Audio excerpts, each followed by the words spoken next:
Hello and a very warm welcome to Bharata First. You're watching Frank Talk with me, frankrausanpereira. First, let me inform you about Bharata First Knowledge Center, an initiative that will help each one of you and transform the way you learn.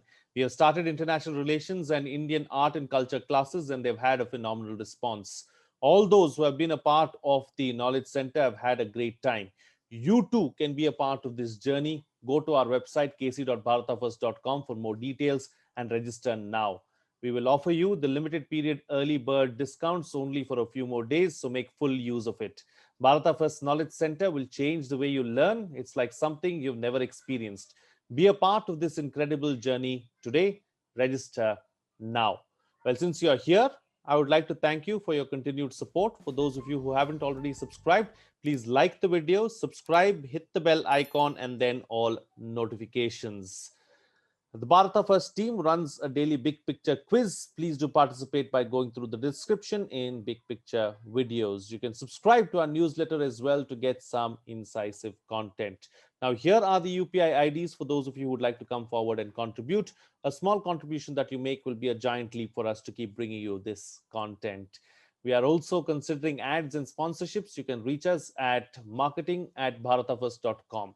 All this information, along with some must-see recommendations, are in the description of the video. Please go through it. Well then, there has been a lot of regionalism of late, with trends on social media like Kannada jobs for Kannadigas, people from Tamil Nadu vociferously trying to protect Tamil language and keeping Hindi out. Other states moving towards reservation of jobs in private sector for people of their respective states. To talk about India's culture, diversity, and linguistic identity, I have with me on the program a very special guest. It is a pleasure to welcome on the program Mr. Chiranjeev Singh, former ambassador of India to UNESCO. Mr. Singh, welcome to Bharata First. There's so much to talk about, so much to say, but let's start with with India's cultural diversity and whether that is a strength or a weakness. Diversity can never be a weakness, Frank. It's always a strength. Whether it is diversity of plants, diversity of animals, diversity of languages, any diversity is a strength. And we are blessed that we have this diversity in India. Absolutely. And Mr. Singh, we are diverse, and that also leads to many problems. But yet we try to put those problems aside and carry forward. Somehow, I would say that when it comes to matters of national integrity, national security, and national integrity, there are some countries that are far ahead of us. Political parties tend to play politics, especially when it comes to these issues. Is there a way out? Why does it happen? And can we stand together as one nation? I don't understand your question, Frank, because I don't think the cause of our backwardness is diversity. In fact, diversity is our strength. So how do you say that this is the cause of our backwardness? And the countries which don't have this diversity, they have moved forward. But I don't agree with that.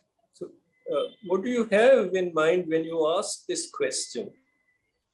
When we talk about, on the global stage, Mr. Singh, on the global stage, whenever there is an issue, say with China, or whenever you see there is an issue with any of the other nations, be it a decision that the government may have taken as far as the FTA with ASEAN is concerned, we hear several voices from political parties, especially, and whenever it comes, the opposition seems to be opposing a particular point just for the sake of opposition.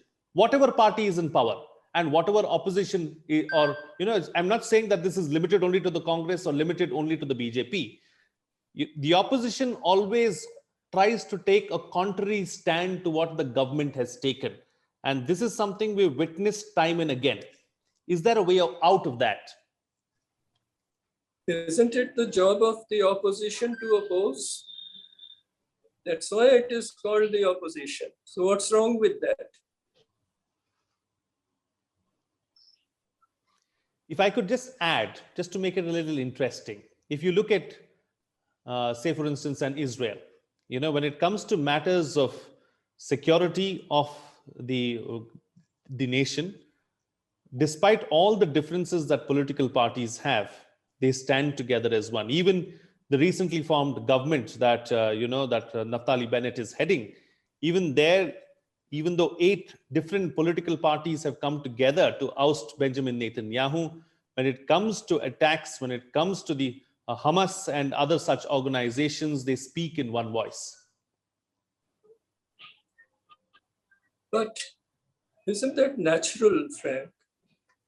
Now, for example, take the Second World War. The USSR at that time had as much linguistic diversity as we have, but when it came to fighting the Nazis, they all came together. So in these matters, diversity or your cultural heritage, etc., they don't matter.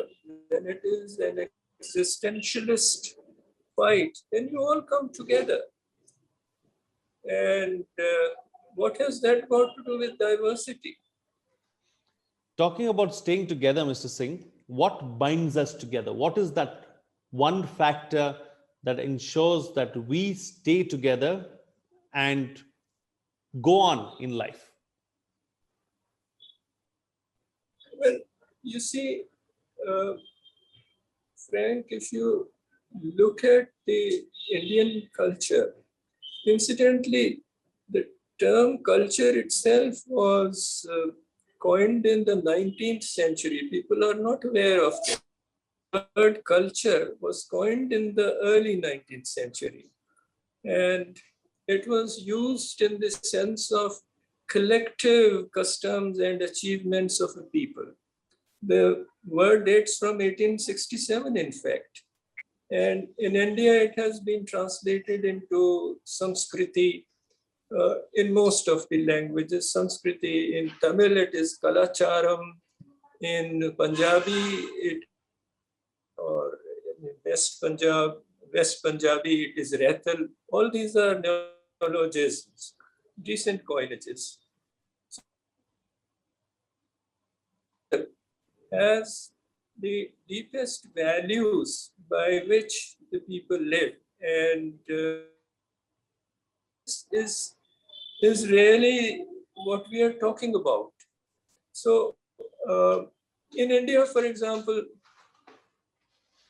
concept of the 4 objectives of life, that is dharma, artha, kama, and moksha. And the biggest epic in the world is the Mahabharata, as you know. In fact, we see are just like one book of Mahabharata. Mahabharata is so vast. And the last shloka of Mahabharata, after that it is Mangalam, is Dharma, tells his son Yudhishthira. In the epic, Yudhishthira is the son of God, Dharma, representing Dharma. He says, I cry with my arms raised that when people can have artha, kama, and moksha through me, why do they forsake me? So the problem is, why do people forsake dharma? And dharma is not religion, incidentally. You see, religion comes from the root religare, Latin word, which means to tie, to bind. The root through, which means to hold. So that which holds, that which sustains the eternal principle. That's why the Dharma, the Raja Dharma, any kind of dharma. But you can say the concept of righteousness. And it is this concept of righteousness which has been the bedrock of our culture and our cultural heritage. And this is what has held the country together. So when you say people come together when somebody attacks or when there is an emergency like that, It is because dharma sustains that. That's deep, very deep, Mr. Singh. And I think it needs a level of understanding to try and understand what you just said. There is so much of history, there is so much really attached to culture itself. The word may be new, but the uh, uh, just the way it is, it's so old, it's so ancient. How does each one of us realize that and fulfill our full potential? You see, look at education.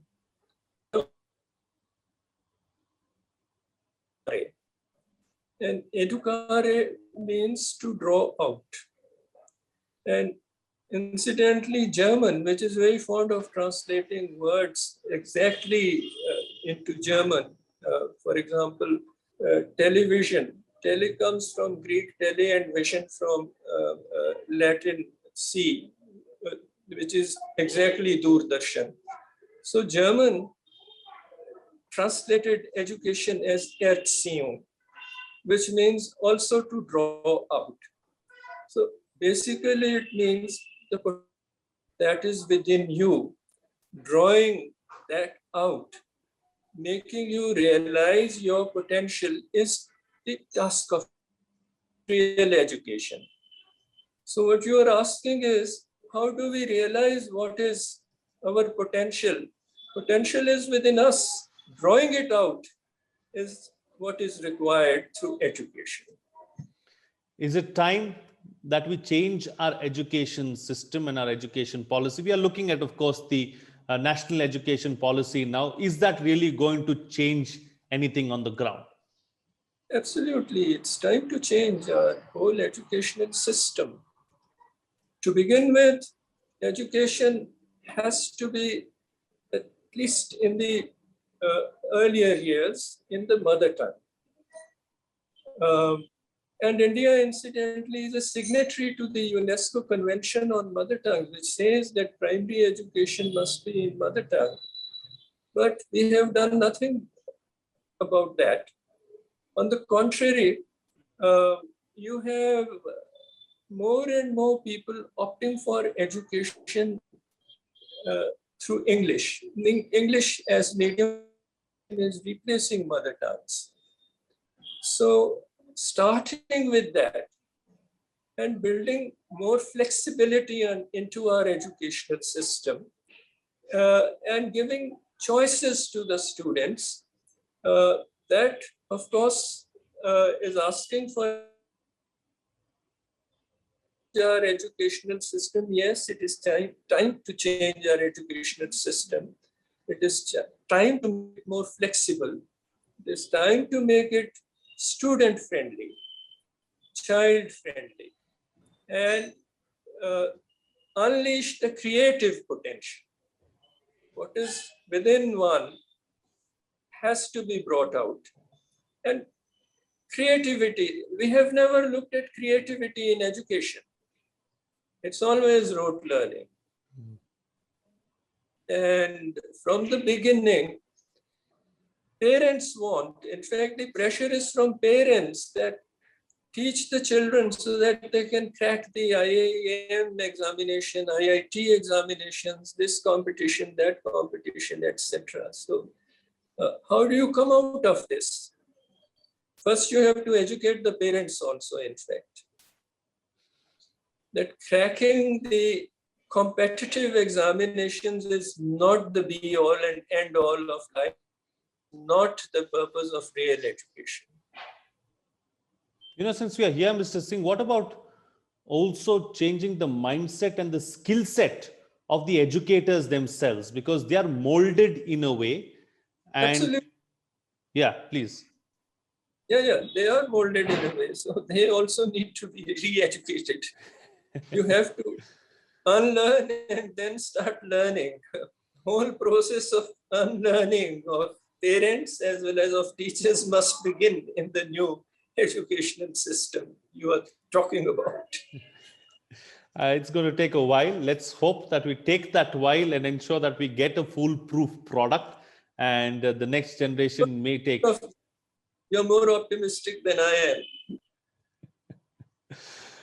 Well, hope is More hope is the only thing that we have, Mr. Singh. If we lose hope too, then there's nothing else that remains. right. So, talking about education and talking about this whole issue of language, we have this whole controversial issue of the three language policy. Why is there so much of resistance, really, as far as the three language policy is concerned? How do we break that resistance? Is there some give and take from both sides? If you look at the southern states, especially, they are far more resistant to it than the states in northern India. See, there's nothing wrong with the three language formula.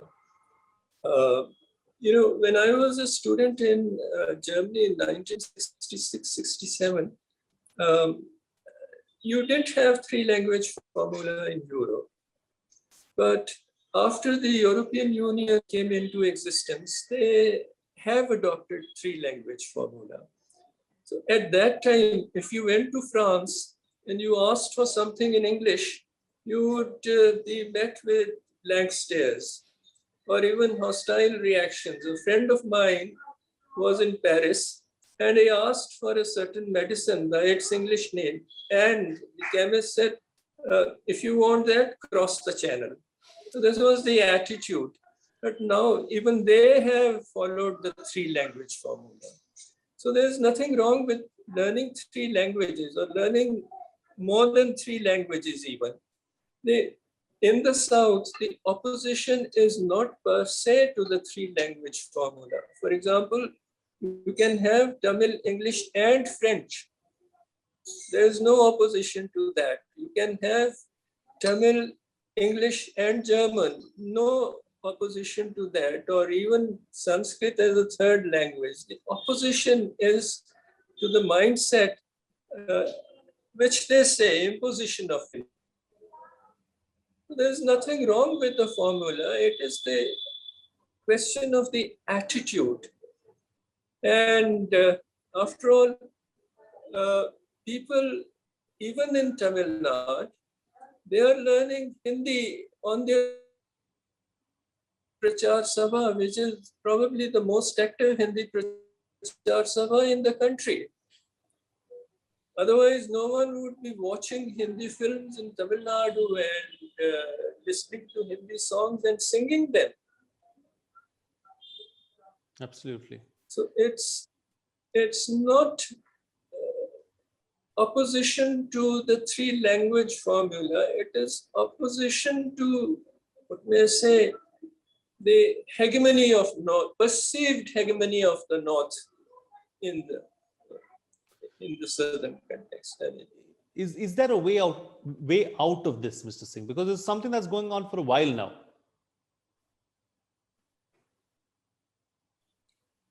They ought to learn more languages. No, but how do you change the attitude? Do you need some policy level changes? What is it that is required? Yeah, if it comes from within, you don't need anything else. Because I know you're a person who speaks several languages, and that's your personal interest. So that can never be trumped by anything else. But when there is no interest, how do you do this? So there are any number of psychological and social. That changing deeply held attitudes is a very difficult thing. It takes time, if at all it happens. So you are optimistic, so let's hope that this would happen. This is one issue where I'm pessimistic, and I share your pessimism. So but let's still have some hope. Another issue that I wanted to draw your attention to, Mr. Singh, is this fact of, we've seen of late, especially in Karnataka, a state where you spent a lot of time. Suddenly there's this whole, issue of Karnataka jobs only for Kannadigas. The sense of Kannada pride that is being propped up.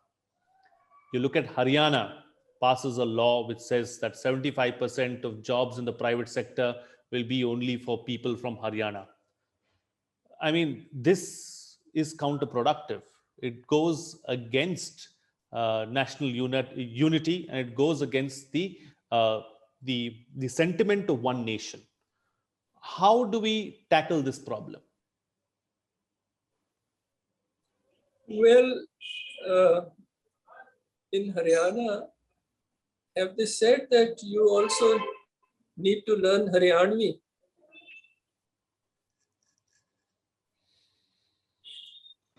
So basically, it's an economic question and not really a linguistic question. Same is the case with Kannada and Karnataka. See, Karnataka had to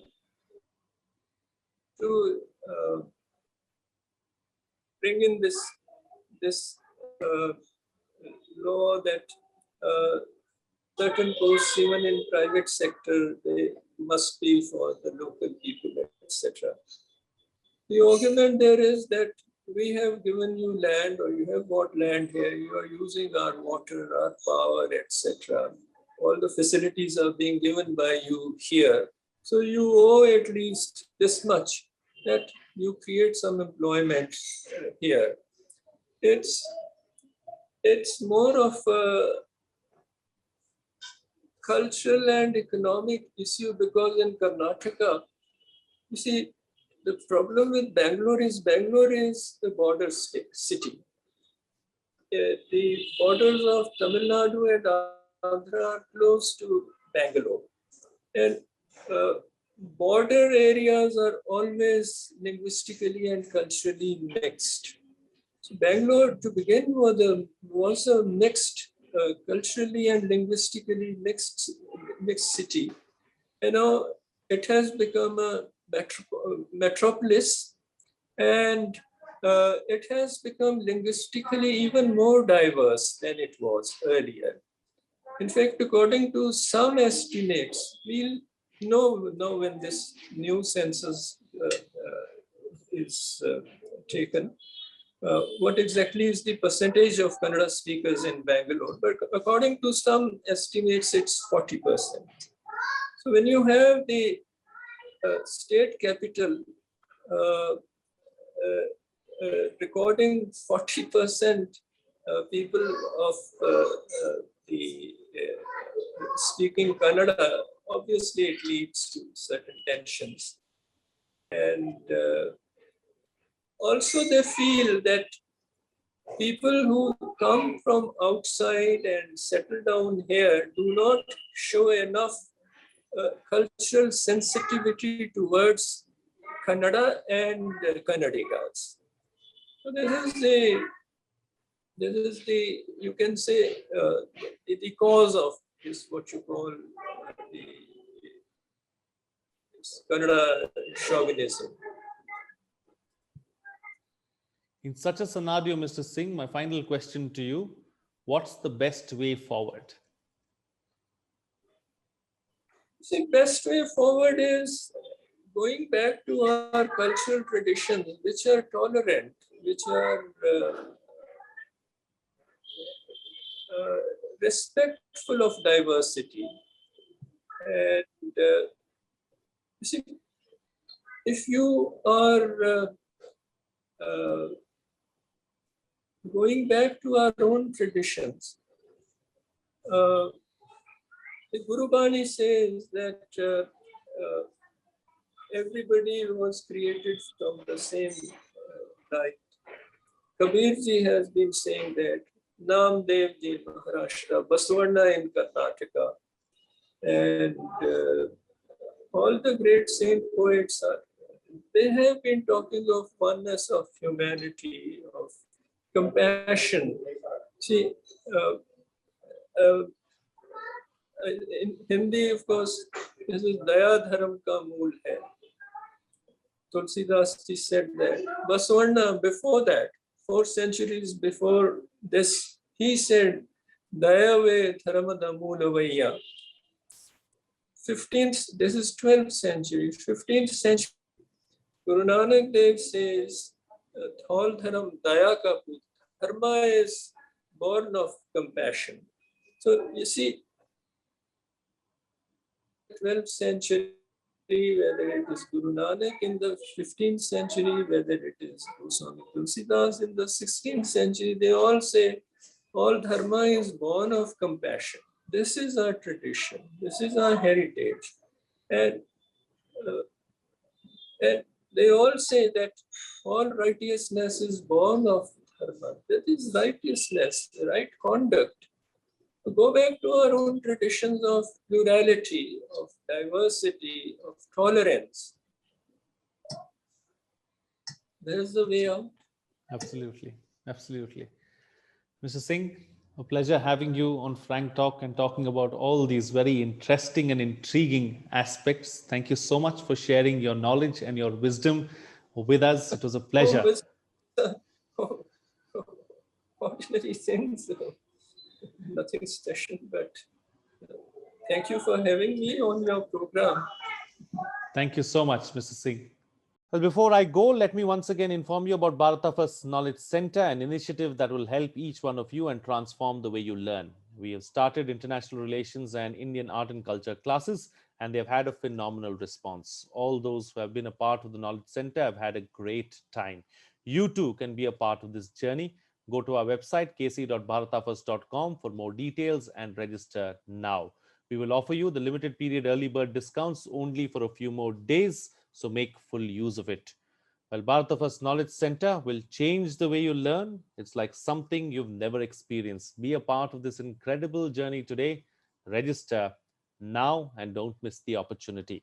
Now, since you're here, I would like to thank you for your continued support. For those of you who haven't already subscribed, please like the video, subscribe, hit the bell icon, and then all notifications. Do subscribe to our newsletter to get some incisive content as well. The Bharata First team runs a daily big picture quiz. Please participate by going through the description in big picture videos. Here are the UPI IDs for those of you who would like to come forward and contribute. A small contribution that you make will be a giant leap for us to keep bringing you this content. We are also considering ads and sponsorships. You can reach us at marketing@bharatafirst.com. All this information, along with some must-see recommendations, are in the description of the video. Please go through it. That's it from me. See you again next time.